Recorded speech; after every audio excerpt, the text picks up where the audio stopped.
We, the people of India, having solemnly resolved to constitute India as a sovereign, socialist, secular, democratic republic.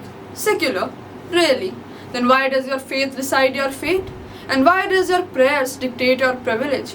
And if this is our secular republic, then I ask, where is the republic and who is the secular? Good morning everyone present here. Today I, Lavanya of Raunaq Public School, is going to give a speech on the topic secularism and illusion. You see, secularism in India is not dead, it's just bleeding quietly.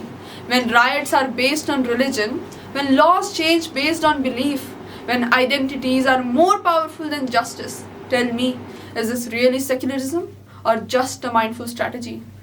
They wave this, peace and equality, but the moment election arrives, it becomes a weapon to divide, to distract, to dominate.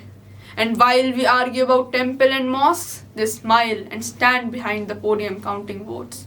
We fight, they feast. You see, this isn't really about temple and mosques. It's about the conscience being sold.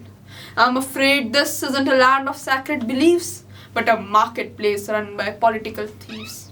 This was supposed to unite us, but now it's twisted, stained, and used to choke the truth. This is what they've done to secularism.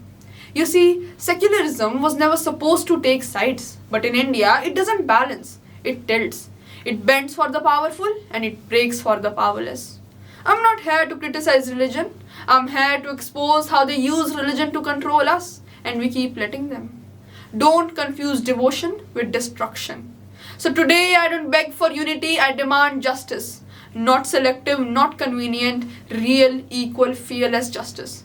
Because if secularism is just a word, then so is freedom, so is democracy, and so is India. Thank you.